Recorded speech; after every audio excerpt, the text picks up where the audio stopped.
ওয়ালিদ মুখ দিয়ে চসূচক শব্দ করে বসা থেকে উঠে পড়ল। ক্ষুব্ধ কণ্ঠে বলল, ফাজলামি করছো আমার সাথে? মজা নিচ্ছ? গাছতলায় থাকবে আমার সাথে নাটক সিনেমা পেয়েছো, নাকি শুধুমাত্র আমার এই অবস্থার সুযোগ নিয়ে ঠাট্টা করতে এসেছো? ভালো লাগছে নিশ্চয়ই তোমার। আমার লাগছে না। ফিরে যাও নিজের জায়গায়। ভুলে যাও আমার সাথে কোনোদিন তোমার বিয়ে হয়েছিল। এমনিতে তো স্বামী বলে মানো না।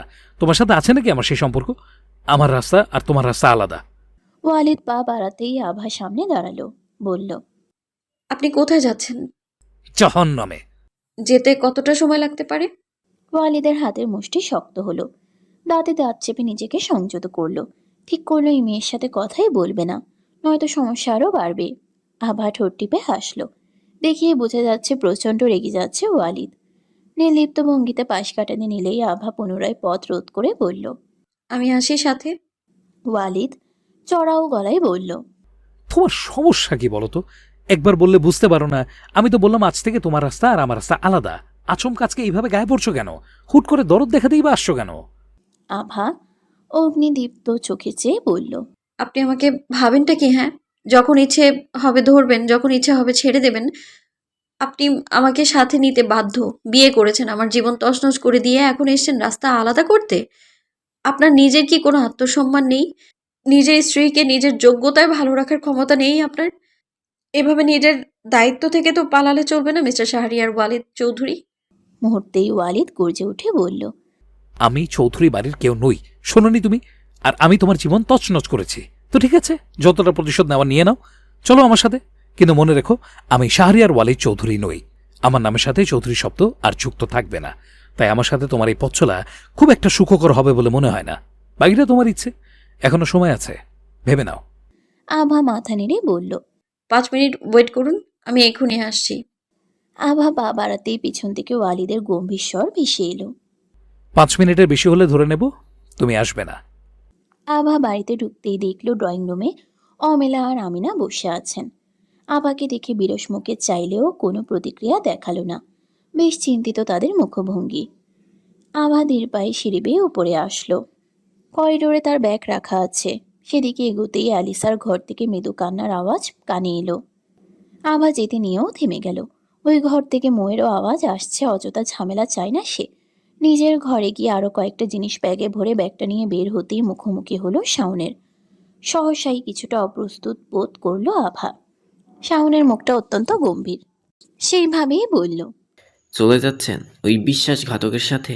তা কোথায় সে? আভা শান্ত স্বরে বলল, সে যেখানেই থাকুক, আপনার নিশ্চয়ই তাতে কিছু যায় আসে না। শাওন হাসলো সামান্য, বলল, এই কয়েকদিনে কি স্বামীর প্রতি আপসেট হয়ে গেলেন নাকি? অথচ আমি জানতাম আপনাকে জোর করে বিয়ে করা হয়েছে। সে যাই হোক, আপনাকে একটা কথা বলি, আপনি ভুল করছেন। আপনি ওয়ালিদের সাথে কোথাও যাবেন সেটা একবার ভেবেছেন? দেখুন, মিটে গেছে সবটা। শুধু শুধু আর নিজেকে কষ্ট দিবেন না। আপনি আবারও এই বাড়িতে আগের মতোই সম্মানের সাথে থাকবেন, সেই ব্যবস্থা আমি করব। ভুলে যান পূর্বের সব কিছু। আভা তাচ্ছিল্য হেসে বলল, আমাকে নিয়ে আপনার না ভাবলেও চলবে। নিজের বউয়ের খেয়াল রাখুন, সেটাই ভালো হবে। আপনি কিন্তু ঠিকই বলেছিলেন। ও আপনার জীবনের শুধু আপনি কিন্তু ঠিকই বলেছিলেন। ও আপনার জীবনে শুধু আর শুধুমাত্র একটা দাগ। আর এই দাগ শরীরে একবার লেগে তা নিবারণ করা সম্ভব না, সেটাও নিশ্চয়ই জানেন। শাওন পুনরায় বলল, আপনি কিন্তু মস্ত বড় ভুল করছেন আভা। ঠিক ভুলের কথা অন্তত আপনার মুখে মানায় না। হ্যাঁ, এটা সত্যি, ওয়ালিদ ভুল করেছেন। আমি ওনাকে এখনো ক্ষমা করতে পারিনি। পারবো কিনা আমি তাও জানি না। কিন্তু আপনি সামান্য একটা কারণে যেটা করেছেন না, সেটার কাছে এগুলো খুবই নগণ্য। আমি যতদূর জানি ওয়ালিদ মোটেও আমাকে ভালোবেসে বিয়ে করেনি, অন্য কোনো কারণে করেছে। কারণটাও খুব তাড়াতাড়ি জেনে যাব। আর আমি ওনার সাথে এই জন্য যাচ্ছি না যে উনি আমার স্বামী। এবারই আমি এমনিতেও আজকের পর ছেড়ে দিতাম। তাই ওনার সাথে যাওয়া আর একা যাওয়া একই বিষয়। আর আমার পক্ষে এই বাড়ির প্রতিটা মানুষকে বিশ্বাস করে থাকার থেকে ওই মানুষটাকে অবিশ্বাস করে ওনার সাথে থাকা বেশি সুরক্ষিত হবে বলে মনে করি আমি। আশা করি বুঝতে পেরেছেন। যেতে দিন আমায়। শাওন মুহূর্তের জন্য স্তম্ভিত হয়ে রইল। আভা পাশ কাটিয়ে চলে গেছে ততক্ষণে। ঠোঁটের কোণে একটা বিষাদের হাসি ছুঁয়ে গেল শাওনের। দূর থেকে ওয়ালিদকে একই জায়গায় বসে থাকতে দেখে থমকালো আভা। হাতের ঘড়িতে পুনরায় চোখ বুলিয়ে নিশ্চিত হলো ওয়ালিদের দেওয়া 5 মিনিট পেরিয়েছে অনেক আগে। এখন প্রায় 20 গিয়ে এখন প্রায় 20-এ গিয়ে ঠেকেছে। কাছে যেতে উঠে পড়ল ওয়ালিদ, ব্রুকুচকে বলল। আমার ব্যাগ আনতে তোমাকে কে বলেছে? আভা সামান্য সময় নিয়ে বলল। কেউ বলেনি, আমি নিজেই নিয়ে এসেছি। আচ্ছা, আপনার না 5 মিনিট অপেক্ষা করার কথা ছিল? 5 মিনিট তো অনেক আগেই পেরিয়ে গেছে, আপনি এখনো বসে আছেন যে? আপনি কি ধরে নিয়েছেন আমি আসবো? ওয়ালিদ শান্ত স্বরে বলল। মোটেও না, আমার যাওয়ার জায়গা ছিল না তাই বসে আছি। তোমার জন্য বসে থাকার মানে হয় নাকি? আভা মাথা নেড়ে বলল। তাও তো ঠিক। আচ্ছা শুনুন, আমার কাছে কিন্তু যাওয়ার জায়গা আছে। যদিও সামান্য বিষয়ে আপনার বাড়ি ছাড়ার মতো কোনো কারণ আমি দেখছি না, তাও আপনি চাইলে আমার সাথে যেতে পারেন। তোমার কথা শুনে মনে হচ্ছে আমি তোমার সাথে এসেছি, যেখানে বিষয়টা উল্টো। আভা হাঁটতে হাঁটতে বলল। বেশি কথা না বলে আসুন তো। গ্রামে কিন্তু রাতের দিকে বড় বড় শিয়াল বের হয়। শুনেছি এরা মানুষও খেয়ে ফেলে। আমাদের গ্রামের আকবর চাচা একদিন অনেক রাত করে মাছ ধরে ফিরছিল, অমনি কোথা থেকে একটা শিয়াল এসে ওনার পায়ে কামড়ে দিল। অনেক কষ্টে নাকি প্রাণে বেঁচেছিলেন উনি। তুমি কি আমাকে ভয় দেখানোর চেষ্টা করছো? চেষ্টা করতে যাব কেন? আপনি তো এমনিতেই ভীতু। বাজে কথা বন্ধ করো। আমরা যাচ্ছি কোথায়? আপনার শ্বশুর বাড়ি। শ্বশুর বাড়ি? সেটা আবার কোথায়? গেলেই দেখতে পাবেন। ওয়ালিদ একটু ভেবে বলল। তোমার বাবা মা তো মারা গেছেন, বর্তমানে তাদের বাড়ি আর কোথায় হবে? গোরস্থানে।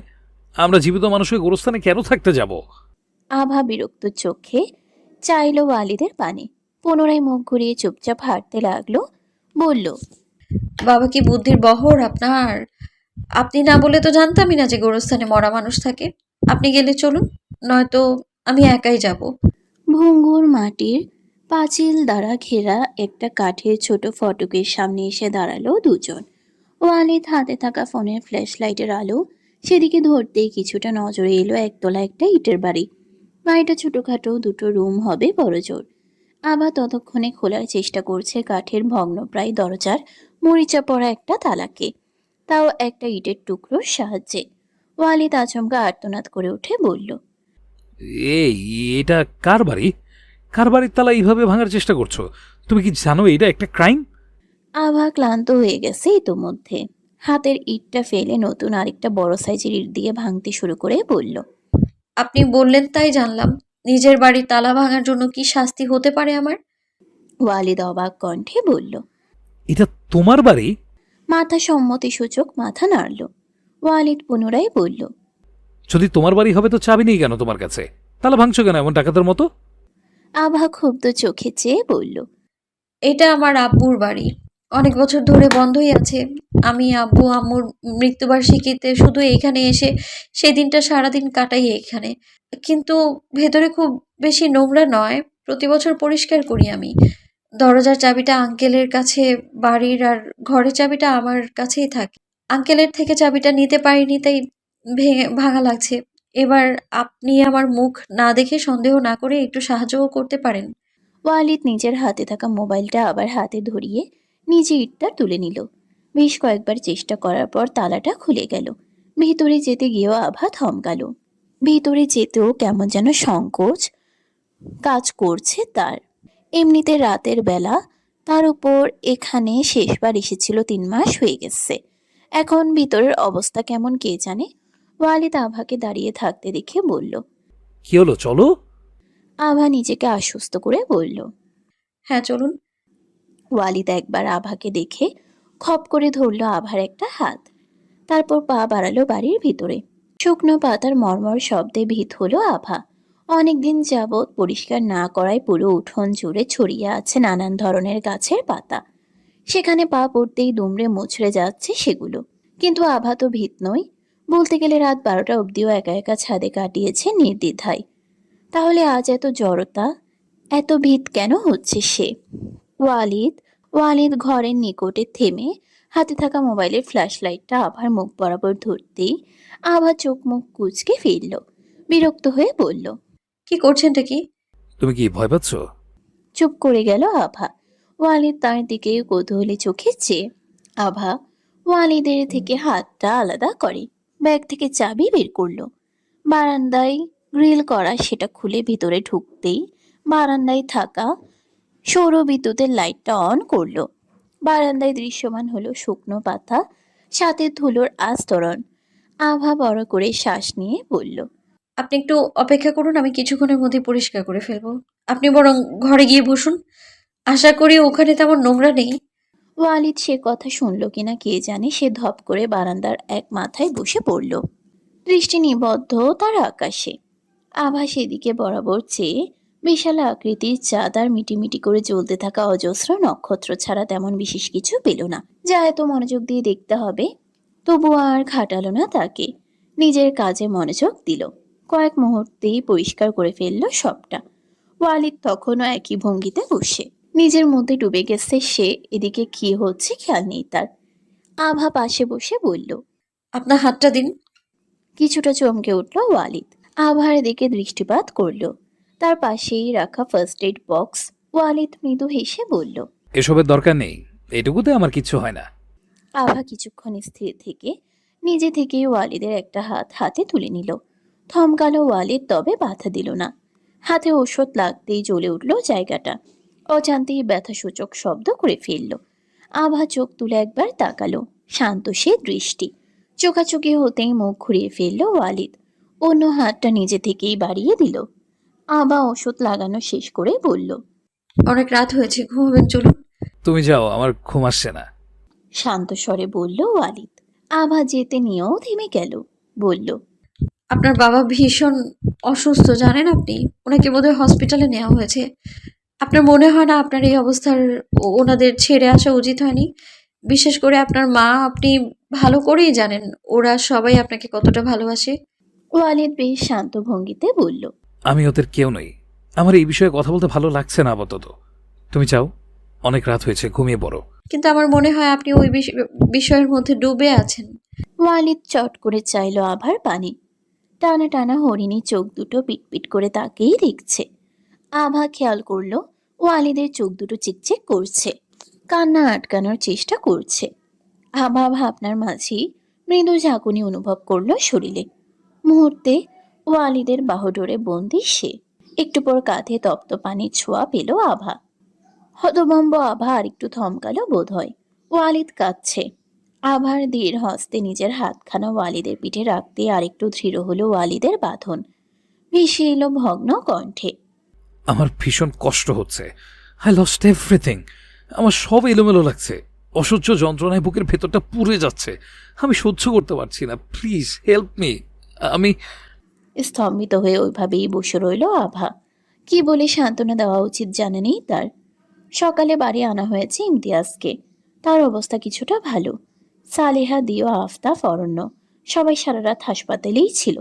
বাড়িতে ফিরে সালেহা ছুটলেন ওয়ালিদের রুমে। তার ধারণা ছিল ওয়ালিদ তখন রাগের মাথায় বের হয়ে গেলেও আবার নিশ্চয়ই ফিরে আসবে। কিন্তু তার এই প্রত্যাশা মিথ্যে হলো যখন তিনি ওয়ালিদের ঘর ফাঁকা পেলেন। মুহূর্তে আশপাশের কয়েকটা ঘর পাগলের মতো খুঁজেও ওয়ালিদকে পেলেন না।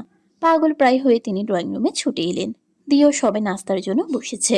সালেহাকে আসতে দেখে উঠে পড়ল, জিজ্ঞেস করলো, আঙ্কেলের আবার কোনো সমস্যা হয়েছে আন্টি? উনি ঠিক আছেন তো? সালেহা বিচলিত হয়ে বললেন, ওয়ালিদ কোথায়? ও ঘরে নেই কেন? এখনো বাড়িতে ফেরেনি? কোথায় গেছো? শাওন কোথায়? আমার ছেলেটা বাইরে না জানি কোথায় পড়ে আছে, আর ও একটি বার খোঁজার চেষ্টা করেনি? ওকে ফেরানোর চেষ্টা করেনি কোথাওই? পাগলের মতো চেঁচিয়ে কথাগুলো বললেন তিনি। দিও এগিয়ে এসে বলল, তুমি একটু শান্ত হও, আমি দেখছি ওয়ালিদ কোথায় আছে। তুমি এইভাবে চেঁচামেচি করলে আঙ্কেল আরও অসুস্থ হবে। ডাক্তার কি বললেন শুনলেন না? আঙ্কেলের অবস্থা অতটাও ভালো না। অ্যালিসা সালেহাকে ধরে নিয়ে বসালেন। আমেনা দ্রুত এক গ্লাস পানি এগিয়ে দিতেই তিনি সজোরে ছুঁড়ে মারলেন তা মেঝেতে। সঙ্গে সঙ্গে প্রচণ্ড শব্দে চূর্ণ বিচূর্ণ হলো কাচের গ্লাস। সালেহা গর্জে উঠে বললেন, যতক্ষণ না আমি আমার ছেলের খোঁজ পাচ্ছি একটা দানাও মুখে তুলব না আমি। খবরদার কেউ আমাকে জোর করার চেষ্টা করেছে তো খুব খারাপ হবে। ইতোমধ্যে শাওন ড্রয়িং রুমে এসে করুণ স্বরে আম্মু বলে ডাকতেই তীক্ষ্ণ চোখে চাইলেন সালেহা। মুখ ঘুরিয়ে নিলেন তিনি। উঠে চলে যেতে নিলেই শাওন বলল, আম সরি আম্মু, আমি বুঝতে পারিনি। আমার মাথা প্রচণ্ড গরম ছিল, রাগের বশে করে ফেলেছে। এবারের মতো ক্ষমা করে দাও। আমি ওয়ালিদকে খুঁজে আনবো। তাও আম্মু। সালেহা কথা থামিয়ে বললেন, খবরদার মা বলে ডাকবি না তুই আমাকে। তোর কাছে আমার গুরুত্ব এতটুকু যে তুই সামান্য একটা মেয়ের জন্য আমার এত বছরের শিক্ষা ভুলে গেলি? তোকে আমি শিখাইনি রক্তের সম্পর্কে না হলেও ও তোর ভাই, ও আমার ছেলে, আমি বড় করেছি ওকে। তুই কিভাবে পারলি শাওন এত সহজে সাজানো সংসারটা ভেঙে দিতে? এখন কিভাবে সব ঠিক হবে? হ্যাঁ, তোর থেকে আমি এটা আশা করিনি। কথাটা শেষ করে আর দাঁড়ালেন না সালেহা, তড়িৎ পায়ে স্থান ত্যাগ করলেন। শাওনও কথার পিঠে বলার মতো কোনো কথাই সাজিয়ে উঠতে পারল না। করুণ মুখে চেয়ে দেখল মায়ের চলে যাওয়া। দিও খাওয়া ছেড়ে বেরিয়ে গেল বাড়ি থেকে। সূর্যের আলো তীব্র হয়ে উঠেছে, বেলা গড়িয়েছে বেশ। সূর্য আপাতত তটস্থ হচ্ছে মাথা বরাবর আসার জন্য। বাড়িতে আসবাবপত্র সহ টুকিটাকি সমস্ত জিনিস যত্ন সহকারে সাজানো আছে। আবা অনেক খুঁজে রান্না করার জন্য বেশ কিছু জিনিস জোগাড় করলো। তালুকদার বাড়ি থেকে কিছুটা দূরে একটা মুদি দোকান ছিল। সংসারে টুকিটাকি জিনিস আভা বিভিন্ন সময় সেখান থেকেই নিয়ে আসতো। ফলস্বরূপ দোকানদার তার পরিচিত। সেখান থেকে বেশ কিছু জিনিসও কিনে নিয়ে আসলো রান্নার জন্য। ইতোমধ্যে রান্নাও বসিয়েছে সে। ওয়ালিদ তখনও গভীর ঘুমে। নিরবিচ্ছিন্নভাবে বেজে চলেছে তার মুঠো ফোন। ফোনে রিংটোনের অত্যাচারে বাধ্য হয়ে উঠতে হলো তাকে। ঘরে আসবাবপত্রের মধ্যে আছে বেশ বড়সড় একটা খাট, একটা আলমারি, বাক্স, ড্রেসিং টেবিল আর একটা কাঠের টেবিল। খাট থেকে কিছুটা দূরে তার উপরেই ওয়ালিদের ফোন রাখা। ফোনটা হাতে নিতেই ফোনের স্ক্রিনে ভেসে উঠল দিওর নাম্বার। ওয়ালিদ বেশ কিছুক্ষণ সময় নিল ধরবে কিনা ভাবার জন্য। অতঃপর সুইচ অফ করে রেখে দিল ফোনটা। আশেপাশে চোখ বুলিয়ে আভাকে পেল না। বুঝলো সময় গড়িয়েছে অনেকটা, কিন্তু তাকে না ডেকে কোথায় গেল মেয়েটা। বাহিরে বের হতেই দেখলো উঠোনের মাঝেই ইট দিয়ে চুলা তৈরি করে সেখানেই রান্না করছে আভা। হতবাক হয়ে কিছুক্ষণ তাকিয়ে রইল ওয়ালিদ। আভার চুলগুলো হাত খোপা করা, মাথা থেকে ওড়নাটা কখন খসে পড়েছে টেরি পায়নি বোধ হয়। উঠোনে গাছের ছায়া আছে, তবুও তার মুখে চকচক করছে ঘামের বিন্দু বিন্দু ফোঁটা। মুখটাও লালাভ বর্ণ ধারণ করেছে, বোধ হয় আগুনের কারণে। ওয়ালিদ ধীর পায়ে এগিয়ে গিয়ে বলল, এসব তুমি কোথা থেকে জোগাড় করেছো? এইভাবে এখানে রান্না করতে তোমাকে কে বলেছে? মুখ তুলে তাকালো আভা, গম্ভীর স্বরে বলল, কেউ বলেনি, আমি নিজে থেকেই করছি। বেঁচে থাকার জন্য তো মানুষের কিছু খাওয়ার প্রয়োজন হয়, তাই না? ওয়ালিদ সম্মতি সূচক মৃদু মাথা নাড়ালো। অতঃপর চুপ রইল কিছুক্ষণ। কথা গুলিয়ে যাচ্ছে তার, কোথা থেকে শুরু করবে বুঝতে পারছে না। আভাকে রেগে আছে, ওয়ালিদের নিজের উপর রাগ হচ্ছে। আবার রাগ করাটা তো অস্বাভাবিক কিছু না। শান্ত স্বরে বলল, এসব তুমি কোথায় পেয়েছো? মানে হাঁড়িপাতিল যদি তোমার মায়ের হয় ঠিক আছে, তাতে সমস্যা নেই, কিন্তু এত বছর ধরে যদি এইসব খাবার জিনিস এই বাড়িতে থেকে থাকে, তাহলে তোমার মনে হয় না তার এক্সপায়ার ডেট শেষ? মানে সেগুলো কি খাওয়া উচিত হবে? আভা সেই বলল, আপনার ভালো না লাগলে খাবেন না, তাতে আমার কি? এমনিতেও সকালে নাস্তা আমি একাই খেয়েছি, এটা দুপুরের জন্য, এটাও না হয় একাই খাবো। ওয়ালিদ কিছুটা করুণ চোখে চেয়ে বলল, তুমি কি আমার উপরে রেগে আছো? কেন, আমার কি আপনার উপর প্রফুল্ল থাকার কথা ছিল? কথাটা বলে চোখ তুলে তাকালো আভা। ঠান্ডা দৃষ্টিতে পরখ করতে লাগলো ওয়ালিদকে। ওয়ালিদ অপরাধী ভঙ্গিতে চেয়ে বলল, দেখো, আমি বুঝতে পারিনি, আমার মাথা খারাপ হয়ে, মানে বলতে চাইছি আমি আপসেট ছিলাম, আমি জানি। আভা পুনরায় রান্নায় মনোযোগ দিয়ে বলল, এগুলো আমার পরিচিত একটা মুদি দোকান থেকে নিয়ে এসেছি। সবকিছু ঠিক আছে, আপনি নিশ্চিন্তে খেতে পারেন। আপনাকে মারার জন্য ডেট এক্সপায়ার জিনিসের সাহায্যের কোনো দরকার পড়বে না আমার। আমি কি সেটা বলেছি? না তো, আমার মনে হলো আর কি। আপনাকে চা দেব? আমি অবশ্য চা করেছিলাম আপনার জন্য, কিন্তু আপাতত সেটা শরবত হয়ে গেছে। আমি চা খাই না। কথাটা বলে চলে গেল ওয়ালিদ। বারান্দায় গিয়ে পা ছড়িয়ে বসলো। আভা সেদিকে একবার দেখে দীর্ঘশ্বাস ফেলল। মনে মনে প্রচন্ড মেজাজ খারাপ হলো তার। চা খাবে না এটাই যে আভা ধার করে এনেছে সেটা কি জানিয়ে লোক? আভা অবশ্য জানে ওয়ালিদ চা খায় না, তবে দোকানে আর কোনো অপশনও ছিল না। আভার রান্না শেষ হয়েছে, খিচুড়ি রান্না করেছে সে। ওয়ালিদ ওইভাবে বসেছিল এতক্ষণ। আভা জিজ্ঞেস করলো, খাবেন আপনি? দেব? ওয়ালিদ কিছুক্ষণ চুপ থেকে বলল, আমাকে গোসল করতে হবে, এখানে গোসলের ব্যবস্থা কি আছে? বাড়ির পেছনে একটা পুকুর আছে। ওয়ালিদ উঠে পড়ল, সাথে সাথে এগোলো সেদিকে। আভা নিজেও গেল ওয়ালিদের সাথে। মাঝারি একটা পুকুর, শান বাঁধানো, তবে ক্ষয়ে গেছে তার অনেক অংশ। কিছুটা সবুজ শ্যাওলা পড়ে পিচ্ছিল হয়ে আছে। ওয়ালিদ আভাকে পেছনে আসতে দেখে বলল, তুমিও গোসল করবে নাকি? না তো। তাহলে পেছনে আসছো কেন? ওই আপনি পুকুরে গোসল করতে পারবেন? কেন পারবো না? আপনি সাঁতার জানেন? হুম, না জানার কি আছে। ওয়ালিদ হাত বাড়িয়ে বলল। এসো, তোমার সাথে একটা প্রতিযোগিতা হয়ে যাক, কে আগে সাঁতার কেটে ওই পাশে পৌঁছতে পারে। আমি সাঁতার জানি না। ওয়ালিদ অবাক চোখে চাইল। গ্রামে এত বড় বড় পুকুর থাকতেও এই মেয়ে সাঁতার জানে না। এটা ঠিক হজম হলো না ওয়ালিদের। নির্ঘাত ওয়ালিদের উপর রাগ থেকে এমন বলছে এটাই ভাবল। এক রাতের মধ্যে পুরো জীবন পাল্টেছে তার, বদলেছে কত কিছু। কালকে রাতেও ওয়ালিদের মনে হচ্ছিল তার বেঁচে থাকার কোনো মানেই হয় না। অসহ্য যন্ত্রণায় ছটফট করছিল, দম বন্ধ লাগছিল তার। কিন্তু আশ্চর্য, এখন তার এক বিন্দুও হচ্ছে না, বরং এর মধ্যে মাথায় একটা দুষ্টু বুদ্ধি উকি দিচ্ছে। নিজের ভাবনায় নিজেই বিরক্ত ওয়ালিদ। তার কি উচিত না মন খারাপ করা? তবে সে মানতে না চাইলেও সত্যি এই মেয়েটার সান্নিধ্য অদ্ভুত প্রশান্তি দিচ্ছে তাকে। এর মধ্যে দুঃসাহসিক কাজটা করে বসলো ওয়ালিদ। আবার হাত ধরে টান মেরে নিজে সহ পড়লো পানিতে। পানিতে পড়তেই ছটফট করতে লাগলো আভা। সাঁতার তার সত্যিই অজানা। ওয়ালিদের থেকে খানিক দূরত্বে ছিটকে পড়েছিল সে, আর নিজে পানি থেকে বাঁচার জন্য ছটফট করায় আরও কিছুটা দূরে চলে গেছে। ওয়ালিদ পানি থেকে উঠে আভা দেখে হতভম্ব হয়ে গেল। মুহূর্তে মনে হলো আভা সত্যিই ডুবে যাচ্ছে। তাড়াহুড়ো করে আভার কাছে এগিয়ে গিয়ে আর কোলে আভাকে তুলতেই দু হাতে ওয়ালিদের গলা জড়িয়ে ধরলো আভা। জোরে জোরে শ্বাস নিতে লাগলো। ওয়ালিদ হাসছে শব্দ করে। আভা কিছুটা স্বাভাবিক হয়ে অগ্নিদীপ্ত চোখে চাইল ওয়ালিদের দিকে। ক্ষুব্ধ কণ্ঠে বলল। অসভ্য ইতর লোক, আবার নির্লজ্জের মতো হাসছেন। আপনার জন্য আর একটু হলে মরতে বসেছিলাম আমি। আপনাকে কি আমি বলিনি আমি সাঁতার জানি না? তাও ফেলে নামায় আপনি। আমাকে এত জ্বালিয়ে শান্তি হয়নি আপনার, এখন আবার প্রাণে মারতে চান? ওয়ালিদ হাসি থামিয়ে বলল। আসলেই তুমি বলতেছিলে, বাট আমি বিলিভ করতে পারিনি। আর শোনো, মারা হলে আমার কোলে থাকতে না তুমি।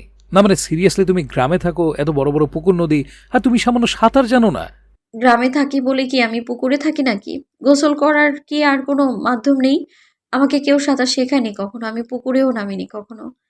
ওয়ালিদ শান্ত হয়ে বলল। আচ্ছা সরি, দেখো সাঁতার কাটা এতটাও কঠিন নয়, ওকে? খুবই সিম্পল, তুমি জাস্ট হাত নাড়াবে আর পা, আমি শেখাচ্ছি তোমায়। কথাটা বলে ওয়ালিদ আভা পুনরায় পানিতে ছাড়তেই চাইতেই ওয়ালিদকে শক্ত করে ধরে তার বুকের সাথে মিশে গিয়ে চিৎকার করে উঠল আভা। খবরদার ছাড়বেন না আমায়, আমি এসব শিখতে চাই না। আমাকে আপনি উপরে দিয়ে আসুন, পুকুরে ভয় লাগে আমার। একবার পড়ে ডুবে গিয়েছিলাম আমি, অনেক কষ্টে বেঁচেছিলাম। অর্ণব ভাই বাঁচিয়েছিল আমায়। তারপর থেকে আর কখনো পুকুরে নামা হয়নি। অর্ণব ভাই। আভা চট করে তাকালো ওয়ালিদের পানে। ওয়ালিদও তীক্ষ্ণ দৃষ্টিতে তাকিয়ে চোখাচোখি হলো দুজনের। এবার নিজের অবস্থা অবগত হতেই কিছুটা সংকুচিত হলো আভা। চোখ সরিয়ে মাথাটা নিচু করে ফেলল। ওয়ালিদ বলল। তোমাকে উপরে দিয়ে আসবো, তার আগে শুনি আর কি কি করেছে তোমার অরণ্য ভাই। ভাই কথাটা টান দিয়ে বলল ওয়ালিদ। এদিকে আভার অবস্থা নাজেহাল। ওড়না হারিয়েছে পানিতে। এই মুহূর্তে লজ্জা সংকোচে মাটির নিচে ঢুকে যেতে ইচ্ছে হচ্ছে তার। এমন অবস্থা হয়েছে লোকটাকে ছাড়তেও পারছে না, আর তারই পুরো ফায়দা লুটছে লোকটা। আবার এক দৃষ্টিতে তাকিয়েও আছে। নাজেহাল অবস্থা আভার। নিজেকে লুকাতে শেষমেশ কিনা এই লোকটার বুকের মধ্যে মিশিয়ে যেতে হচ্ছে তাকে। ওয়ালিদের চোখ পড়ল আভার মুখ। বিন্দু বিন্দু পানি কণাতে সিক্ততা। নাকের ডায়মন্ডের নাক ফুলে রোদের তীক্ষ্ণ রশ্মি পড়ে চিকচিক করছে। বৃদ্ধ সন্তুষ্ট রমণীর মুখখানি অপূর্ব মোহনীয় লাগছে। আভা তাকাতেই চোখাচোখি হলো দুজনের। মুহূর্তে এক হাত বাড়িয়ে ওয়ালিদের চোখ ঢেকে দিল। ওয়ালিদ মুহূর্ত সময় নিল পুরো বিষয়টা বুঝতে। পর মুহূর্তেই হেসে ফেলল সে। আভা আরও কিছুটা সংকুচিত হলো। তার ভাবনার মধ্যেই ওয়ালিদের দুষ্ট কণ্ঠস্বর কানে এলো। তুমি যত তাড়াতাড়ি বলবে ততই তোমার লাভ। আভা হাতটা সরালো না ওয়ালিদের চোখ থেকে। রাগে চোটে ফুঁসছে সে, কিন্তু কিছু করতেও পারছে না। সময় নিয়ে বলল। তখন আমি অনেক ছোট ছিলাম, 6 অথবা 7 বছর বয়স ছিল। তালুকদার বাড়িতে বড় পুকুরটা আছে, ওইটা থেকে পানি আনতে গিয়েছিলাম, পা পিছলে পড়ে যাই। তখন অর্ণ ভাই দেখেছিল আমি পড়ে গিয়েছি। উনি সবাইকে ডেকে জড়ো না করলে ওই দিন ওখানেই মরে যেতাম আমি। তারপর থেকে আর কখনোই ভয়ে পুকুরের কাছেও যেতাম না। ব্যাস, ও কারণেই সাঁতার আর শেখা হয়নি। আর কোনো ব্যাপার নেই। ওয়ালিদ মাথা নেড়ে বলল। আচ্ছা, আর তোমাদের প্রেম শুরু হয়েছিল কবে থেকে? কি সব বাজে কথা বলছেন? দেখুন, এক্ষুনি আপনি আমাকে উপরে দিয়ে আসবেন, নয়তো ভীষণ খারাপ হবে। আচ্ছা ঠিক আছে, দিয়ে আসবো, তার আগে চোখটা তো ছাড়ো। আভা আতকে উঠে বলল। না, চোখ ছাড়া যাবে না। তাহলে কিভাবে যাব? তোমার কি মনে হয় আমার কোনো সুপার পাওয়ার আছে? আভা একটু ভেবে বলল। একটা শর্তে ছাড়তে পারি, আপনি ভুল করেও আমার দিকে তাকাতে পারবেন না। কেন বলো তো? তোমাকে বেশি সুন্দর লাগছে? হাত সরাও, তাহলে তো দেখতেই হয়। হাতটা সরানোর চেষ্টায় মরিয়া এমন ভান করলো ওয়ালিদ। আভা আরেক হাতে ওয়ালিদের বুকে ধাক্কা দিয়ে বলল। অশুভ লোক, ছাড়ুন আমায়। আপনার সাথে থাকার চেয়ে ডুবে মরাই ভালো। ওয়ালিদ উচ্চ শব্দে হাসতে হাসতে বলল। ঠিক আছে, তাকাবো না, কথা দিলাম। এবার ছাড়ো। আচ্ছা, বিশ্বাস না হয় পুরো সময় তুমি না হয় আমার চোখের দিকে তাকিয়ে থেকো। আভা বেশ কিছুক্ষণ সময় নিয়ে ছেড়ে দিল ওয়ালিদের চোখ। ছেলেটা অবশ্য তেমন কোনো দুষ্টুমি করলো না, যথেষ্ট স্বাভাবিকভাবে দুজন উপরে উঠে এলো। আভাকে ঘাটে রেখে নিচে আগে আগে পুকুর থেকে উঠে চলে গেল। কিছুটা দূরে গিয়ে ফের দাঁড়ালো, ঘুরে না তাকিয়ে বলল। অপেক্ষা করো, আমি তোমার জন্য কিছু নিয়ে আসছি। একটু পরে একটা ওড়না নিয়ে ফিরে এলো ওয়ালিদ। আভা পানির দিকে মুখ করে জড়সড় হয়ে বসেছিল। ওয়ালিদ পেছন থেকে ওড়নাটা ছুড়ে দিয়ে চলে গেল। মৃদু হাসলো আভা। সালেহার অবস্থা নাজেহাল। পণ করেছেন ওয়ালিদকে না দেখা অবধি কিচ্ছুটি মুখে তুলবেন না তিনি। মৌ সহ বাড়ির সবাই চেষ্টা করেও লাভ হয়নি। তালুকদার বাড়ি থেকে বেশ খানিকটা দূরে আভাদের থাকার বাড়িটা, যার ফলে দিয়ে অনেক খুঁজেও তেমন কোনো লাভ হলো না। যেহেতু তারা রাতের আধারে এসেছে, কারো চোখেও পড়েনি। ইমতিয়াজও বারবার ওয়ালিদকে দেখতে চাইছেন। তার অবস্থাও খুব একটা ভালো নয়। ভেতর থেকে খুব বড়সড় একটা আঘাতে জর্জরিত তিনি। দেহ বিরস মুখে বাড়িতে ঢুকতেই ড্রয়িং রুমের সোফায় বসা সালেহার চোখে মুখে খুশিতে ঝলমল করে উঠল। উত্তেজিত হয়ে ছুটে গেলেন মুহূর্তে। উচ্ছ্বসিত কণ্ঠে বললেন। ওয়ালিদের কোনো খোঁজ পেয়েছিস? কোথায় আছে ও? তোর সাথে নিয়ে এসেছিস? বাইরে আছে? রাগ করে নিশ্চয়ই আসতে চাইছে না? দিওর বিরস মুখটা আরো কিছু বিষণ্ণতায় ডুবে গেল। কি বলে সান্ত্বনা দেবে জানা নেই তার। বলল। আসলে আন্টি, আমি অনেক খুঁজেও ওদেরকে পাইনি। জানি না কোথায় আছে, তবে এই গ্রামে নিশ্চয়ই আছে। রাতের আধারে ওইভাবে আর কোথায় বা যাবে? সালেহা উত্তেজিত হয়ে বললেন। পাসনি? গ্রামে আছে মানে? যদি গ্রামেই থাকবে, তুই পাসনি কেন?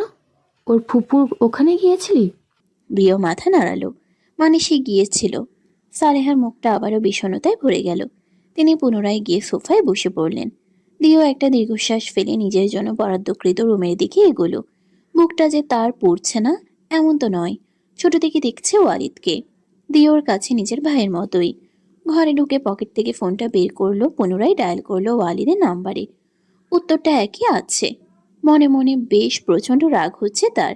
এটা অবশ্য রাগের থেকে অভিমান বেশি। ওয়ালিদের উপর প্রচণ্ড অভিমান জমেছে তার। সবাই আর তার মধ্যে কি কোনো পার্থক্য নেই ওয়ালিদের কাছে? দিওর ভাবনার মাঝেই খাবারের প্লেট হাতে ঘরে ঢুকলো অ্যালিসা। সেটা টেবিলের উপর রেখে এগিয়ে আসলো দিওর দিকে। জিজ্ঞাসা সূচক নেত্রে চেয়ে বলল। ভাইয়ার সাথে কি তোমার সত্যিই দেখা হয়নি, নাকি আমাদের সাথে সত্যিটা বলতে নিষেধ করেছে তাই বলছো না? বিষণ্ণ হাসলো দিও, বলল। তেমন হলে তো তোমার থেকে খুশি কেউ হতো না। আর তোমাকে মিথ্যা বলে কি আমার কোনো লাভ আছে? তোমার ফ্লাইটের কি হলো? টিকিট কেটেছিলে তো? এতক্ষণে মাথা থেকে বেরিয়ে গিয়েছিল দিওর যে আজ তার যাওয়ার কথা ছিল। এসবের চক্করে ভুলে গেছে। অবশ্য মনে থাকলেও যাওয়া হতো না। একটা নিঃশ্বাস নিয়ে বলল।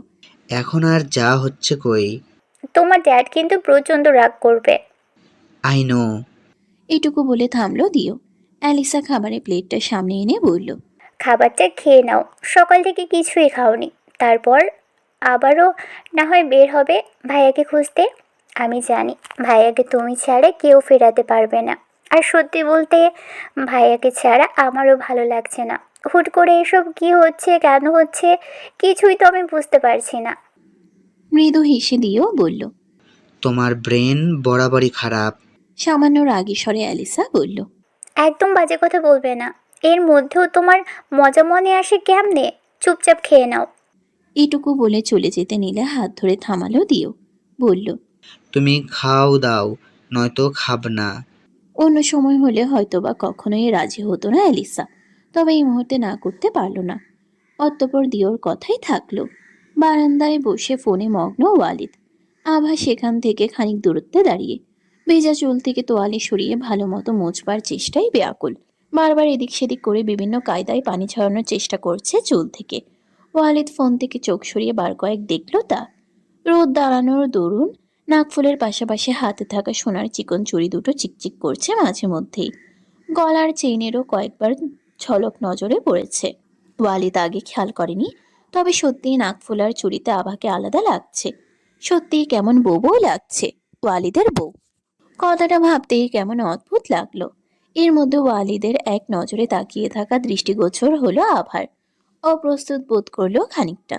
নিজের কাজ বন্ধ করে তোয়ালেটা মেলে দিল বারান্দার রেলিংয়ে। অতঃপর বলল, এভাবে কি দেখছেন? খানিকটা চমকে উঠল ওয়ালিদ।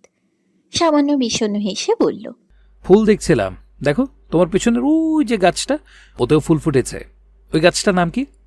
আভা সেদিকে লক্ষ্য করে তাকাতেই দেখতে পেল ঠিক প্রধান ফটকের কাছে একটা বিশাল আকৃতির গাছ। পান আকৃতির পাতার মাঝে মাঝে মাঝারি সাইজের লাল হলুদ রঙের ফুল ফুটে আছে। ফুলগুলো খুব সুন্দর। একই গাছে দুই রঙের ফুল থাকায় আরো সুন্দর লাগছে। কিন্তু আভা অনেক ভেবেও গাছটার নাম মনে করতে পারল না। বলল, আসলেই সুন্দর, তবে নামটা আমার ঠিক মনে পড়ছে না। কথাটা বলে ঘরের দিকে চলে গেল। ওয়ালিদ বলল, আচ্ছা এইটা বলো, এক গাছে দুই রঙের ফুল আসলো কিভাবে? এটা কিভাবে সম্ভব? বিষয়টা তো ইন্টারেস্টিং। মানে আমি আগে কখনো এমন দেখিনি। আচ্ছা, লালটা আগে ফোটে নাকি হলুদটা, নাকি দুইটাই একসঙ্গে ফোটে? এতটাও ইন্টারেস্টিং না। আর লাল হলুদ আলাদা আলাদা মোটেও ফোটে না। এ গাছে এক রঙই ফুল ফোটে। প্রথমে হলুদ বর্ণের ফুল হয়, এরপর ২-১ দিন গেলেই সেটা লাল বর্ণ ধারণ করে। ওয়ালিদ বিস্মিত কণ্ঠে বলল, বাহ, দারুণ ব্যাপার তো। তবে যেহেতু এই গাছটার কোনো নাম নেই, আমি ওর একটা নাম দিতে পারি। তুমি কি শুনতে আগ্রহী? অবশ্য না শুনলেও আমি বলবো। আভা কোনো উত্তর দিল না। খাবারের প্লেট হাতে বেরিয়ে এসে ওয়ালিদের সামনে রাখলো। বলল, খেয়ে নিন। আপনার কি মনে হয় এই গাছ আপনার নাম রাখার অপেক্ষায় বসে আছে? ওর অলরেডি নাম আছে। ওয়ালিদ মৃদু হেসে বলল, তাও আমি একটা রাখি, যেহেতু আমরাও ওর সাথেই থাকি। ভালোবাসা আর তুমি আমি। অবাক চোখে চাইল আভা। বলল, কি? এই গাছটার নাম ভালোবাসা, আর এই ফুল দুইটার নাম তুমি আর আমি। এটা বলতে আমি তোমাকে আমাকে বোঝাইনি মোটেও। পৃথিবীর প্রতিটা প্রেমিক প্রেমিকাকে বুঝিয়েছি। সুন্দর না? আভা বিরক্ত মুখে বলল। এসব উদ্ভট নাম দেওয়ার আপনার পক্ষেই সম্ভব? ওয়ালিদ সামান্য হেসে বলল, আমি খেতে পারবো না, নিয়ে যাও। কেন খাবেন না? আমার হাত জ্বলবে। চামচ দেব? আমি ছোট বাচ্চা, এইভাবে খাওয়ার জন্য জোর করছো কেন? বললাম তো খাবো না। দেখুন, আপনি না খেলে না খাবেন। আমি মোটেও আপনার মায়ের মতো আপনাকে গালে তুলে খাওয়াতে পারবো না। এবার দেখুন আপনার মর্জি। মুহূর্তে উচ্ছ্বসিত কণ্ঠে ওয়ালিদ বলল, নাইস আইডিয়া। মায়ের মতো না খাওয়াতে পারো, বউয়ের মতো করে দাও। এত ভালো আইডিয়া আগে কেন আমার মাথায় আসেনি? না না না না না, শুরু করো। মোটেও না। মোটেও না, শুনবো না। নাহলে খাবোই না, নিয়ে যাও। আশ্চর্য, বাচ্চাদের মতো জেদ কেন করছেন? এবার কি কান্না করা লাগবে? নাও শুরু করো, ফাস্ট। বিরক্ত চোখে চাইল আভা। ওয়ালিদ সেদিকে দৃষ্টিপাত করল না। ফোনের স্ক্রিনে মগ্ন সে। আবার মেজাজ প্রচন্ড খারাপ হচ্ছে। ইচ্ছে করছে হাত থেকে ফোনটা কেড়ে নিয়ে সজোর একটা আছাড় দিতে। নিজের ভাবনায় নিজেই অবাক হলো আভা। এমন ভাবনা তার সচরাচর কল্পনাতেও আসে না। এখন সে বেশ দ্বিধায়। ওয়ালিদকে তার খাওয়ানো উচিত কিনা। একদিক থেকে মনে হচ্ছে কোনো দরকার নেই, না খেলে না খাক। অন্যদিকে মনে হচ্ছে সকাল থেকে এক ফোঁটা পানিও বোধহয় পেটে পড়েনি ছেলেটার। হাত ব্যাটা এটাও সত্যি। সামান্য একটু খাওয়ানোরই তো ব্যাপার। এ আর এমন কি। এর মধ্যে হন্তদন্ত হয়ে কোথা থেকে জানি ছুটে আসলেন সালেহা। আচমকাই কিছু বুঝে ওঠার আগে জড়িয়ে ধরলেন ওয়ালিদকে। কয়েক সেকেন্ডের জন্য স্তম্ভিত হয়ে গেল ওয়ালিদ। সালেহা তাকে জড়িয়ে ধরে হাউমাউ করে কাঁদছে। তাদের থেকে কিছুটা দূরে দাঁড়িয়ে দিও আর অ্যালিসা। তবে আভা দেখল আরও একজনকে। মুহূর্তে প্রচণ্ড বিস্মিত হলো। গেটের পাশেই দাঁড়িয়ে শাওন। ছেলেকে দেখে দিশেহারা হয়ে পড়লেন সালেহা। তার চেয়েও অধিক বিস্মিত তিনি। আফতাবের থেকে খবর পেয়ে মুহূর্তে ছুটে এসেছেন। টলমল পায়ে এগিয়ে গেলেন ওয়ালিদের কাছে। ঝাঁপিয়ে পড়ে আঁকড়ে ধরলেন ছেলেকে। বিস্ময়াভিভূত ওয়ালিদ স্তম্ভিত হলো খানিক। সালেহা শব্দ করে কাঁদছেন। কিছুটা ধাতস্থ হয়ে ছেড়ে দিলেন ওয়ালিদকে। কান্নারত গলায় বললেন, তোর সাহস হলো কি করে বাড়ি থেকে চলে আসার, আমাকে ফেলে আসার? একবারও বুক কাঁপলো না? তুই কি জানিস না আমি তোর বাবা, সবাই তোকে কতটা ভালোবাসি? কিভাবে পারলি সবাইকে ছেড়ে আসতে? সালেহা পুনরায় কাঁদছেন। ওয়ালিদ নিশ্চুপ রইল। আপাতত কোনো ঠিকঠাক উত্তর তার জানা নেই। কষ্ট তো তারও হচ্ছে, কিন্তু সত্যিটা তো সত্যি। সেটাই মনে প্রাণে মেনে নিতে চাই সে। শাওনের দিকে এক নজর তাকাতেই চোখ সরিয়ে নিল শাওন। এতক্ষণ এদিক পানেই চেয়েছিল সে, চোখে মুখে অপরাধী ভাব। ওয়ালিদকে চুপ থাকতে দেখে সালেহা বললেন, ব্যাস অনেক হয়েছে, এবার তুই চুপচাপ আমার সাথে বাড়ি যাবি। দেখ শোনা, তুই আমার গর্ভের সন্তান নস তো কি হয়েছে, তুই আমার নিজের, আমি তোকে বড় করেছি। তোর কি কখনো মনে হয়েছে মা তোকে কম ভালোবাসে? আমি জানি শাওনের কথায় তুই কষ্ট পেয়েছিস, ভাইয়ের মাথা গরম ছেলে। সোনা, দেখ নিজে এসেছে তোকে নিতে। সালেহার কথায় বুক কাঁপল ওয়ালিদের, নিঃশ্বাস ভারী হলো। ভাই কথাটা বড্ড কানে বাজল। সত্যি কি শাওন তাকে মন থেকে ভাই ভাবে? ওয়ালিদের চোখে ভেসে উঠল সেক্ষণে দৃশ্যপট। শাওনের চোখে এক ধরনের আক্রোশ দেখেছিল সে। ওয়ালিদের জন্য ক্ষোভটা কি তবে বরাবরই তার মনে ছিল? ভেতর থেকে একটা প্রবল আত্মসম্মানবোধ ওয়ালিদকে যেন ধিক্কার দিয়ে বলছে তার ফেরা উচিত না। কেন ফিরবে? তারা কেউ তার নয়। সামনে বসা মহিলাটা যে তাকে ভালোবাসে এটা সত্যি, তেমন এটাও সত্যি তার সাথে ওয়ালিদের কোনো নারীর টান নেই, যেটা শাওনের সাথে আছে। ওয়ালিদের জন্য তাদের মায়া দয়াও আছে, কিন্তু ওয়ালিদের তাদের প্রতি কোনো অধিকার নেই। কেন ফিরবে সে? শাওন হয়তোবা আজকে এসেছে এখানে আদতে কি নিজের ইচ্ছেতে এসেছে? তার বলা কথাগুলো কানে বাজলো ওয়ালিদের। শাওনের কাছে সে গলার কাঠার মতো। না, সে কিছুতেই ফিরবে না। প্রচণ্ড অস্থিরতায় বশত চট করে বসা থেকে উঠে পড়ল ওয়ালিদ। কিছুটা ধাতস্থ করলো নিজেকে। কম্পিত কণ্ঠে নীরবতা বজায় রেখে বলল, আমি ফিরতে পারবো না, তোমরা প্লিজ দয়া করে এখান থেকে চলে যাও মম। শেষের কথাটা গলায় বিঁধল ওয়ালিদের। এর আগে এই ডাকে এমন সংকোচ আসেনি তো। বুকের ভিতর দুমড়ে মুচড়ে গেল সালেহার। হতবাক হয়ে তাকিয়ে রইল ওয়ালিদের পানে। ছেলেটার কি দ্বিধাবোধ হচ্ছে তাকে মা ডাকতে? ওয়ালিদ পাত্তা দিল না সেসবে। আপাতত পালাতে চাই সে সবার থেকে, কাউকে সহ্য করতে পারছে না। প্রচণ্ড কষ্ট হচ্ছে ওর। বুকের ভিতরটা পুড়ে যাচ্ছে, দম বন্ধ লাগছে। ঘরের ভিতরের দিকে পা বাড়াতেই শাওনের কণ্ঠস্বর কানে এলো, আম সরি। কিভাবে ক্ষমা চাইলে মাফ করবি বলতো? এক কাজ কর, যা শাস্তি দেওয়ার দিয়ে দে, তাও ফিরে চল বাড়িতে। আব্বু অপেক্ষা করছে। শাওনের কণ্ঠে সংখ্যা। বেশ বিচলিতভাবে কথাগুলো বলল সে। বোঝাই যাচ্ছে প্রবল অনুতাপে পড়ছে সে। কথাগুলো গুছিয়ে বলতে পারছে না, জড়িয়ে যাচ্ছে সব। ওয়ালিদ ঘুরে তাকিয়ে মৃদু হাসল, জোরপূর্বক হাসি। বলল, তুমি কোনো ভুল করনি আসলে ভুলটা আমার, আমি নিজের জায়গাটা বুঝিনি। ধন্যবাদ আমাকে আমার অকাত বোঝানোর জন্য। সত্যি বলতে ক্ষমা আমার চাওয়া উচিত, ভুল তো আমি করেছি। আর আমার ভুলটাও আসলে বিশাল, এর কোনো ক্ষমা হয় না, তাই মাপ চাইতে কুণ্ঠিত আমি। আমাকে কখনো ক্ষমা করো না, এবার আসতে পারো তোমরা। শাওনের চোখ মুখ করুণ হলো, কেমন যেন মিয়ে গেল সে। মুহূর্তে আভার দিকে নজর পড়তেই বুকের আগুনটা দাউ দাউ করে উঠল। এই তো সে যার জন্য আজ এত কিছু। একটা মেয়ে কিনা তার সমস্ত জীবন, সমস্ত সম্পর্ক, ভালো থাকা সবকিছু নষ্ট করে দিয়েছে। প্রচণ্ড আফসোসে হাঁসফাঁস করে উঠল শাওন। কেন সে পড়েছিল এই ছলনাময়ীর ফাঁদে? কেন যেন সবকিছুর জন্য আভাকে কাঠখড়ায় দাঁড় করিয়ে নিজেকে কিছুটা স্বস্তি দিতে চাইছে শাওন।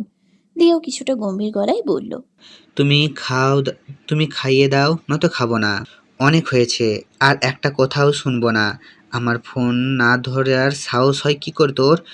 আর আমি তো একটা জিনিস বুঝতে পারছি, আচমকা কি হয়েছে তোর। হ্যাঁ, এটা সত্যি তুই জেনেছিস, ঠিক আছে ফাইন, কিন্তু তাতে কি এসে যায়? তুই আমাদের কাছে আগেও যা ছিলিস তাই আছিস। শুধু শুধু এসব নাটক বন্ধ কর, আর এখন চল আমার সাথে। ওয়ালিদ ধরে আসা গলায় বলল। সরি, তবে আমি তোর কোনো কথা রাখতে পারবো না। তেড়ে আসলো দিও, রুগ্ন গলায় বলল, রাখতে পারবি না মানে কি? হ্যাঁ, কেন পারবি না? আমাদের সাথে এত বছরের সম্পর্ক কি এত সহজে তুই শেষ করতে পারবি? এক মুহূর্তে সব কিছু তুই কিভাবে অস্বীকার করতে পারিস? বেশি বুঝতেছিস কিন্তু। ওয়ালিদ তার সিদ্ধান্তে অটল। দিওর কথার প্রতি উত্তর করল না। পুনরায় যেতে নিলে হাত ধরে ফেললেন সালেহা। কান্না ভিজা গলায় বললেন, তুই আমার সাথে না গেলে আমি কিন্তু এখান থেকে যাব না। আমি তোর মা, তুই মানিস আর না মানিস তুই আমার ছেলে। অধিকার আছে আমার তোর প্রতি। তোর কাছে আমার এত বছরের ভালোবাসার থেকে মেয়েটা বড় হয়ে গেল। ওয়ালিদ আহত চোখে চাইল মায়ের পানে। পুনরায় দৃষ্টিপাত করল থমথমে মুখে দাঁড়ানো আভার পানে। মাথাটা নিচু, তার প্রায় চিবুকে ঠেকেছে। চোখ মুখের অবস্থা বেহাল, নিশ্চয়ই কান্না আটকানোর চেষ্টা করছে। হতাশার শ্বাস ফেলে ওয়ালিদ। মেয়েটার চোখে নির্ঘাত বড় নদীর কোনো শাখা আছে, নয়তো কথায় কথায় এত কাঁদে কেউ? চোখ সরিয়ে বলল, ও এসবের বাইরে মম, ওর কোনো দোষ নেই, শুধু শুধু ওকে এসবে টেনে অপদস্থ করার কোনো মানে হয় না। তেজি গলায় সালেহা বলল, আমাকে বোঝাতে আসিস না তুই, আমার আগে জন্মাসনি। আচ্ছা ঠিক আছে, তুই একা ফিরতে চাস না, ওই মেয়েটাকেও সাথে নিয়ে চল। আমি কথা দিচ্ছি ওর সাথে বিন্দু পরিমাণ খারাপ আচরণ কেউ করবে না। মৌ যেমন আমাদের বাড়ির বউ, ওকে সেই একই মর্যাদায় রাখবো। আমি কখনো বলবো না তুই ওই মেয়েটাকে ডিভোর্স দে, তাও তুই ফিরে চল সোনা। সালেহার ছেলে মানুষই বুঝল ওয়ালিদ মানুষটা যে তাকে প্রচণ্ড ভালোবাসে, এটাতে কোনো দ্বিধা নেই। সংকোচ অন্য জায়গায়, যেটা ভীষণ নড়বড়ে একেবারে গুড়িয়ে দিতে চায় না ওয়ালিদ। অটল স্বরে বলল, তোমরা যদি এখান থেকে না যাও তাহলে বেশ, আমি না হয় চলে যাবো এখান থেকে, তাহলে খুশি হবে? ওয়ালিদ, আহত স্বরে বললেন সালেহা। দিয়া অবাক হয়ে বলল, মাথা খারাপ হয়ে গেছে তোর? ওয়ালিদের সহজ স্বীকারোক্তি। হ্যাঁ, বাড়ি থেকে বের করে দিয়ে শান্তি হয়নি, এবার এলাকা থেকেও বিদায় করতে চাস? কিন্তু আমি তো তোমাদের সম্পত্তি দখল করছি না, অধিকারও দেখাচ্ছি না, তাহলে তোরা আমাকে নিয়ে এতটা মরিয়া কেন? নাকি তোমাদের এতটা ক্ষতি করেছি যে আমার সামান্য ভালো থাকাটাও সহ্য করতে পারছো না? শাওন বিস্মিত গলায় বলল। সত্যি পাগল হয়ে গেছে ও। আম্মু চলো এখান থেকে। ওয়ালিদ ঘরের ভিতরে চলে গেল। সালেহা অশ্রুসিক্ত চোখে দেখলেন তা। বেশ কিছুক্ষণ পর টলমল পায়ে উঠে পড়লেন। অ্যালিসা ঝাপটে ধরল মাকে। সালেহা ফিরে যাওয়ার সিদ্ধান্ত নিলেন। বুঝলেন ওয়ালিদ রেগে আছে, তিনি চান না একেবারে তাকে চোখের আড়াল করতে। এ তো তিনি প্রায়ই আসতে পারবেন। ছেলেটার মাথাটা সত্যি খারাপ হয়েছে। যদি জেদের বসে সত্যি অন্য কোথাও চলে যায়? না, সালেহা আর ভাবতে পারলেন না। শেষবার আভার পানে কেমন কড়া চোখে চেয়ে বেরিয়ে গেলেন।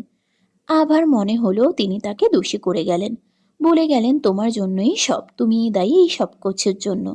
বলে গেলেন, তোমার জন্যই সব, তুমিই দায়ী এই সব কিছুর জন্য। আভা নিজেও ওয়ালিদকে বোঝে না। লোকটা হুটহাট কি করে সে নিজেই জানে না। আভা কিভাবে জানবে? শুধু আভার মনে হলো কিছু একটা ঠিক হচ্ছে না। সূর্য ঢলেছে পশ্চিম কোণে, ক্রমশ লাল হয়ে উঠছে তা। রোদের তাপ দুর্বল হচ্ছে। ওইভাবে কতক্ষণ বসেছিল জানা নেই আভার। কাছে কোথাও নাম না জানা কোনো পাখি প্রচণ্ড শব্দে হৈ হট্টগোল করে উঠল। দূরের মসজিদ থেকে ভেসে আসছে আসরের আজানের ধ্বনি। তাতেই যেন বাস্তবে ফিরল আভা। সামনে রাখা খাবারের প্লেটে নজর পড়তেই দীর্ঘশ্বাস ফেলল সে। দরজার দিকে তাকাতেই বুঝল ওয়ালিদ ভেতরে আছে। আশ্চর্য, এতক্ষণ ধরে ভিতরে কি করছে সে? বসা থেকে উঠে পড়ল। ঘরে প্রবেশ করতেই ভূত দেখার মতো চমকে উঠল। খাটের উপর হাত পা ছড়িয়ে হাত শোয়া হয়ে আছে ওয়ালিদ, হাতে ফোন। আভার দিকে জিজ্ঞাসাসূচক নেত্রে চেয়ে পুনরায় দৃষ্টিপাত করলো হাতে থাকা ফোনে। মেজাজ খারাপ হলো আভার। খাবারের প্লেটটা নিয়ে শব্দ করে রাখলো ওয়ালিদের সামনে। ওয়ালিদ তা দেখেছে কিনা বোঝা গেল না। মুখ ঘুরিয়ে নিয়ে নির্লিপ্ত ভঙ্গিতে আবারও দৃষ্টিপাত করলো ফোনে। এমন নির্লিপ্ততা দেখে গা জ্বলছে আবার। পুরোদিন না খাওয়া, চাই কি এই লোক? ওয়ালিদের সামনে বসলো আভা। ক্ষুব্ধ গলায় পেটে আসা কথা অকপটে বলল, মরার কি আর কোনো সহজ পথ নেই? না খেয়ে মরার ইচ্ছে হলো কেন আপনার? ফোন থেকে চোখ সরিয়ে তাকালো ওয়ালিদ। অত্যন্ত শীতল সে দৃষ্টি। আভাও চোখ সরালো না। ওয়ালিদ পুনরায় ফোনে মনোযোগ দিয়ে বলল, আমার খাওয়ার ইচ্ছে নেই, আর না তো এখন ঝগড়া করার মুড আছে। তুমি বরং আরো কিছুক্ষণ পরে এসো, আমি নিজেকে প্রস্তুত করার চেষ্টা করছি। হতাশ চোখে চাইল আভা। এই লোকের জন্য মায়া কাজ করা আর বেকার সময় নষ্ট করা একই বিষয়। তবুও কোথাও যেন শত চেয়েও একেবারে এড়িয়ে যেতে পারছে না সে। মনে হলো ঝগড়া তো অন্য সময়েও করা যাবে, এখন একটু শান্ত থাকাই চাই। আভা বেশ স্বাভাবিক গলায় বলল, আপনার কি খিদে পাচ্ছে না? ওয়ালিদ মাথা নেড়ে বলল, হুম। তাহলে খাচ্ছেন না কেন আজব? খিদে পেলে খেতে হয়, এটা কি শেখানোর মতো কিছু? কেন শুধু শুধু খাওয়ার উপরে জেদ করে বসে আছেন কেন? ওয়ালিদ বুঝল এই মেয়ে নাছোড় বান্দা, এত সহজে ছাড়বে না। তর্ক করার মতো অবস্থাও নেই তার। এর থেকে অল্প হলেও খেয়ে নেওয়া ভালো। ফোনটা পাশে রেখে তাকালো আভার পানে। আভাও তাকিয়েছিল ওর দিকে। মুহূর্তে চোখাচোখি হলো দুজনের। ওয়ালিদ স্বাভাবিক ভঙ্গিতে বলল, একটা চামচ দাও, আমি এমনিতেও হাত দিয়ে খেতে পারি না, তার উপরে হাতের অবস্থাও নাজেহাল। আভা কিছুক্ষণ স্থির রইল। তারপর নিজে থেকে এক লোকমা খাবার তুলে ওয়ালিদের মুখের সামনে ধরল। ওয়ালিদ বিস্মিত নয়নে চাইল। মনে হলো এটা তার দেখা একটা স্বপ্ন বোধ হয়। তাজ্জব বনে গেল সে। আভা ওয়ালিদকে চুপ করে তাকিয়ে থাকতে দেখে বলল, কি হলো, হা করুন। এমন বোকার মতো ড্যাব ড্যাব করে কি দেখছেন? কোনো সমস্যা আছে আপনার? ওয়ালিদ ওইভাবেই দুপাশে না বোধক মাথা নাড়ল, তারপর খাবারটা মুখে নিল। মুহূর্তে দুজনের মধ্যে পিন পতন নীরবতা। ওইভাবেই আভা অব্যাহত রাখলো তার কাজ। ওয়ালিদ অযথা বাক্য ব্যয় করলো না। এর মধ্যে বাহির থেকে কোনো মহিলার কণ্ঠের আওয়াজ কানে আসতেই চকিত হলো আভা। ওয়ালিদ ভ্রু খানিকটা কুঞ্চিত করে বলল। এটাকে চেনো তুমি? আভা নিজেও অবগত না থাকায় বলল। বোধ হয় চিনি, মনে পড়ছে না। মাহিনা আসতেই নজরে পড়ল প্রায় ৬০-৭০ বছরের একজন মহিলা, পরনে সুতি শাড়ি। আভাকে দেখে একগাল হাসলেন তিনি, আর তাতেই দৃশ্যমান হলো তার পানে পোড়া ক্যাটকেটে দাঁতগুলো। আভার মহিলাটাকে চিনতে খুব বেশি সময় লাগলো না। ওনার নাম আয়না, আমাদের পাশের বাসায় থাকে। আভা টুকটাক এখানে আসা যাওয়া করাতে বেশ ভালো পরিচিতি আছে তার সাথে। আবার বাবা মায়ের সাথেও নাকি খুবই নিবিড় সম্পর্ক ছিল তার, বিশেষ করে মহিলার ছেলের সাথে। দুজনের মধ্যে বন্ধুসুলভ একটা সম্পর্ক সবসময় বিরাজমান ছিল। আভা ওনাকে দেখে মৃদু হেসে বলল। আসসালামু আলাইকুম নানু, কেমন আছেন আপনি? আয়না বেশ পুলকিত ভঙ্গিতে সালামের জবাব দিয়ে বললেন। আল্লাহ ভালো রাখছে রে বাবু, তুই কেমন আছিস? তুই যে আইসোস, নানির তো একবারও কইলি না। আমি সকাল থেকে খেয়াল করতেছি এই বাড়ি থেকে কথাবার্তার আওয়াজ আসছে। আমি ভাবলাম কোনো শয়তান গাঁজাখোর জুয়ারি আবার ফাঁকা বাসা পাইয়া ঘাঁটি গাড়লো নাকি। আভা সামান্য হেসে বলল। আপনি বসুন না, তারপর কথা বলবেন। আভা হাত ধুয়ে এসে ওনার পাশে বসলেন। উনি আবারও বললেন। ওয়ালেদ বেরিয়ে আসলো সেই মুহূর্তে। আয়না যেন ভূত দেখার মতো চমকে উঠল। প্রচণ্ড বিস্ময় তার চোখে মুখে। আভা সংকুচিত হলো খানিক। ওয়ালিদ চোখ মুখ কুঁচকে বিরক্ত ভঙ্গিতে চেয়ে আছে। এর কারণ আভা অবশ্য বুঝল না। আয়নাই মুখ খুললেন। প্রচণ্ড তাজ্জবতা নিয়ে তিনি বললেন। এটা কে? ঘরে কি রে? তোর সাথে কি আরও কেউ এসেছে? আভা হুট করে কেমন সংকোচ বোধ হলো। আয়না জিজ্ঞাসু চোখে চেয়ে ওয়ালিদ কৌতূহল বশত জিজ্ঞেস করল। আভা, উনিকে? তোমার কোনো আত্মীয়? আভা মাথা নেড়ে বলল। উনি আমার নানির সম্পর্কে হন, পাশের বাড়িটাও ওনাদের। ওয়ালিদ সামান্য হেসে বলল। হ্যালো, আমি ওয়ালিদ। ঠোঁট চেপে নিজেকে সংযত করলো আভা। ইংরেজি ছাড়া কি কথা বলা যায় না? কোনো সাধারণ জ্ঞান নেই এই লোকটার। আভাকে কটমট চোখে তাকাতে দেখে নিরীহ চোখে চাইল ওয়ালিদ। বলতে চাইল সে আবার কি করেছে। আভা নিচু স্বরে বলল। সালাম দিতে পারেন না? শোনেননি কখনো? আয়না বিস্ময় নিয়ে সামান্য হেসে বললেন। থাক, সমস্যা নেই, কিন্তু তুই বললি না ছেলেটা তোর কি হয়? ওকে তো আগে কখনো দেখিনি। ভাইটাই হয় না কি সম্পর্কে? ওয়ালিদ হতবাক নেত্রে চাইল, বলল। ভাই হতে যাবো কেন? আপনি কি ওকে দেখে কিছু বুঝতে পারছেন না? আয়না স্বাভাবিক ভঙ্গিতে একবার তাকালেন আভার দিকে। মুহূর্ত কয়েক দেখে বোধহয় ধারণা করতে পারলেন কিছুটা। তবে তিনি তার কাঙ্ক্ষিত প্রশ্নটা করার আগে ওয়ালিদ পুনরায় বলল। আমি বলতে চাইছি, ওর নাকে হাতে কি কিছু দেখতে পাচ্ছেন না? কিছু বুঝতে পারছেন না আপনি? কিন্তু বোঝার তো কথা। আয়না ওয়ালিদের থমথমে মুখ আর বলার ধরন দেখে শব্দ করে হাসলেন। তারপর খানিকটা অবাক হয়ে বললেন। তোর বিয়ে হয়ে গেছে? কবে হলো? কার সাথে হলো? আভা সম্মতিসূচক মৃদু মাথা নাড়ল। বেশ অবাক নেত্রে চেয়ে আয়না। আভাকে কিছু বলার সুযোগ না দিয়ে অস্থির হয়ে ওয়ালিদ বলল। আপনি এখনো বুঝতে পারেননি, কিন্তু আপনার তো বোঝা উচিত ছিল, তাই না? আয়না একটু অবাক হয়ে বলল। আভা চোখ তুলে ওয়ালিদের পানে চাইল। ওয়ালিদ কিছুটা বিরক্ত চোখে তার দিকেই চেয়ে আছে। আয়না এখন বুঝলেন পুরো ব্যাপারটা। বুঝতে পেরেই হাসলেন, বললেন। এটা তুই আগে বলবি না? যাক, দুইজনকে বেশ ভালো মানিয়েছে। মাথাটা খানিক নিচু করে ফেললো আভা। মৃদু হাসল। আয়নাও হাসলেন চমৎকার। ওয়ালিদ পুনরায় বলল। বুঝেছেন আপনি? কি বুঝলেন? বেশ অনেকক্ষণ বসে গল্প করলেন আয়না। ওয়ালিদকে পেয়ে আবার বাবা মায়ের সময়ের অনেক কথা বললেন। সাথে তাদের বিয়ের কথাও শুনলেন ভালো করে। আভা খুব বেশি কিছু যদিও বলেনি। বলছে সামান্য ঝামেলার কারণে তারা আপাতত কিছুদিন এ বাড়িতেই থাকবে। কথার মধ্যে আভা খেয়াল করলো ওয়ালিদকে আচমকা কেমন গম্ভীর লাগছে। কিছুক্ষণ আগে অবধি সে আয়নার সাথে বেশ হেসে হেসে কথা বলছিল, কিন্তু আচমকা আবারও পূর্বের রূপে ফেরত যাওয়ার কারণ অবশ্য বুঝল না। আয়না যাওয়ার আগেই ঘরে চলে গেল ওয়ালিদ। আরও বেশ কিছুক্ষণ বাহিরেই বসে রইল আভা। আকাশটা আজকেও একদম চকচকে। বিরাট চাঁদ আকাশ জুড়ে আভা ছড়াচ্ছে। মিটিমিটি করে জ্বলছে অজস্র তারা। বাড়ির পেছনের দিক থেকে ভেসে আসছে বিভিন্ন নাম না জানা প্রাণীর অনবরত কলরব।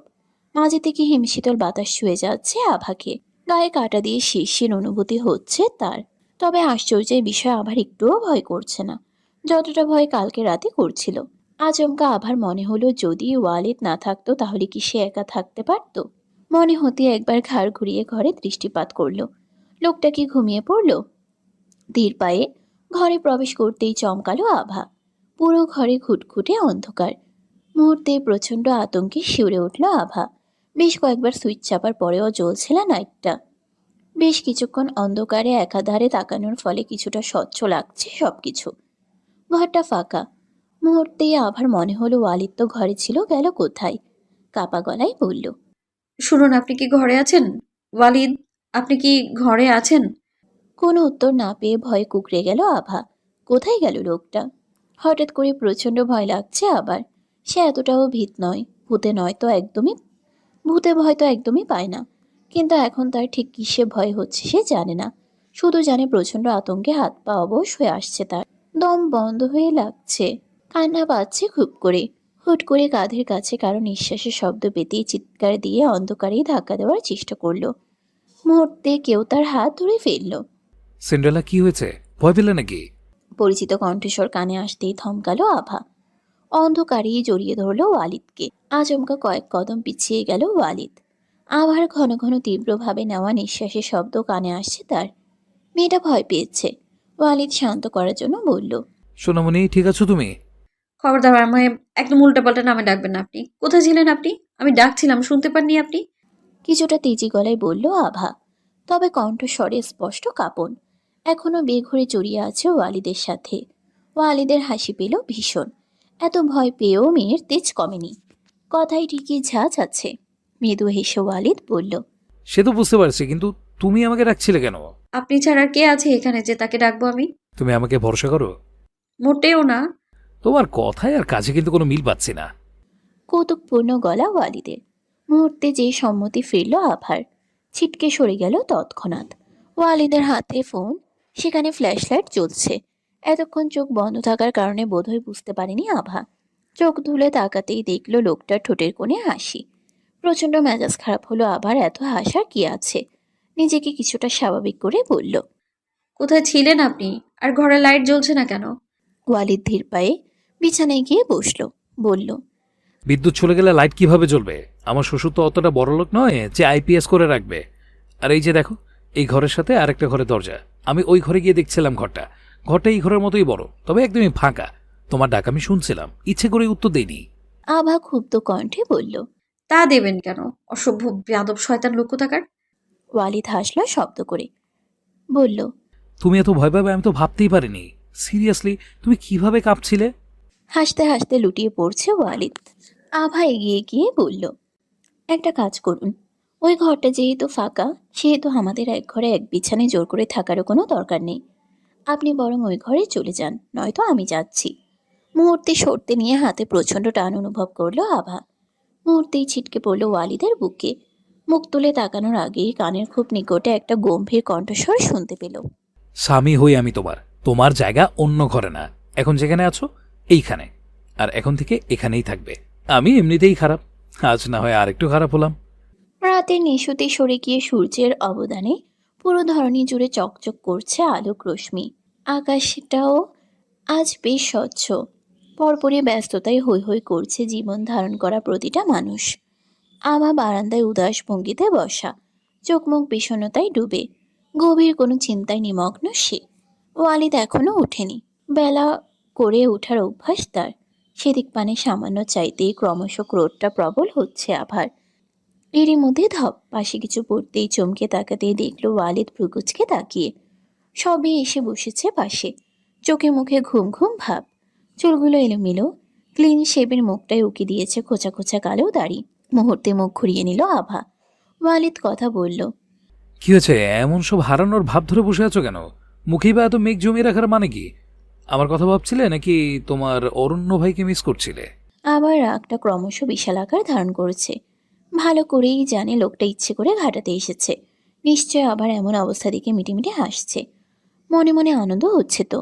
ইচ্ছে করছে একটা শক্তপোক্ত চর বসিয়ে দিতে।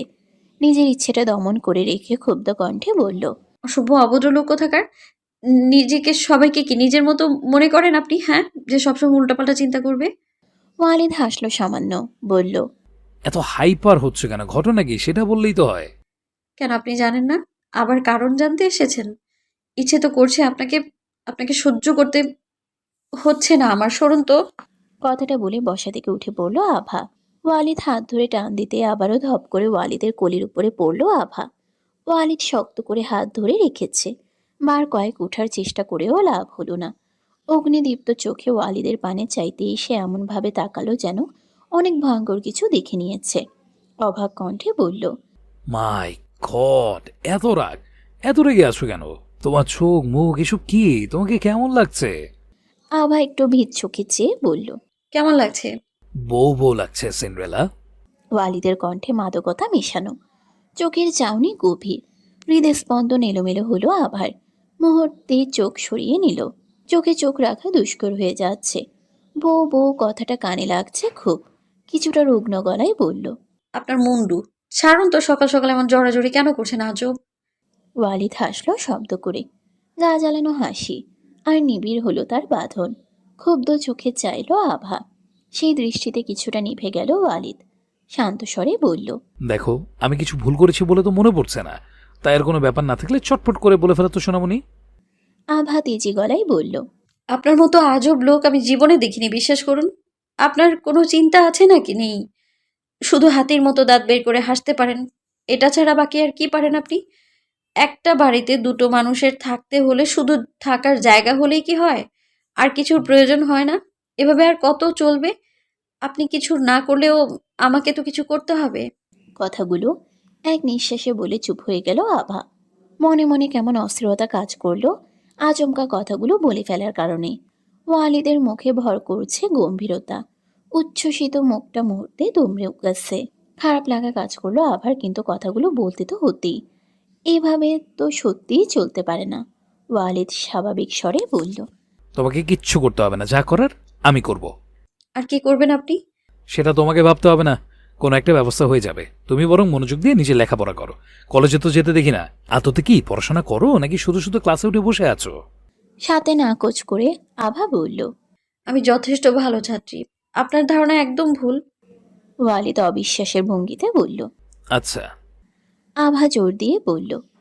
হ্যাঁ, একদম তাই। সামান্য হাসল ওয়ালিদ। আবাও হাসল মৃদু। কিছুটা নীরবতার পর ওয়ালিদ বলল। তা কি কি কিনতে হবে ম্যাডাম, যদি বলতেন? সামান্য কিছু টাকা আছে, আপাতত এটা দিয়ে কাজ চালাতে হবে। এইসব বিষয়ে আমার ধারণা খুবই কম। আভা মাথা নেড়ে বলল। একটা সংসারের টুকিটাকি অনেক জিনিসই লাগে, আপনি একা নিয়ে আসতে পারবেন? সংসারটা কি? এমন একটা প্রশ্নে মেজাজ খারাপ হলো আবার। গরম চোখে তাকালো ওয়ালিদের দিকে। আভাকে চুপ থাকতে দেখে ওয়ালিদ স্বাভাবিক স্বরে বলল। এত দূর পড়াশোনা করেও এইটুকুর উত্তর দিতে পারছো না? এই তুমি ভালো ছাত্রী? কেন পারবো না? মানুষের দৈনন্দিন জীবন, পরিবার, সম্পর্ক, দায়িত্ব, ভালোবাসা সব মিলিয়ে যে জীবনযাপন, সেটাকে সংসার বলা হয়। বাবা মা, স্বামী স্ত্রী, সন্তান, সকলের হাসি কান্না, সুখ দুঃখ, দায়িত্ব, ত্যাগ, ভালোবাসায় একসঙ্গে পথ চলার বাস্তব গল্প। আবার বলা যায় সংসার হলো দুজন মানুষের হাতে গড়া একটা ছোট্ট পৃথিবী। বেশ উৎসাহী ভঙ্গিতে কথাগুলো বলেই চুপ করে গেল আভা। মনে হলো বেশি বলে ফেলেছে, এত সব বলার দরকার ছিল না। ওয়ালিদ ভাবুক ভঙ্গিতে বলল। সংসার এত কঠিন জিনিস, বাট ইন্টারেস্টিং। সংসার সম্পর্কে তোমার থেকে বিরাট জ্ঞান। আচ্ছা সোনামণি, যেহেতু তুমি আমি স্বামী স্ত্রী আর আমরা এখন একসাথে এই বাড়িতে আছি, তাহলে আমরাও সংসার করছি, তাই না? খানিকটা সংকুচিত হলো আভা। ওয়ালিদ বেশ আগ্রহ নিয়ে তার পানে চেয়ে। আভা নিজেকে স্বাভাবিক রেখে বলল। সংসারের বাকি উপাদানগুলো আপনার চোখে পড়লো না? শুধু সংসার কেউ কখনো চায় না।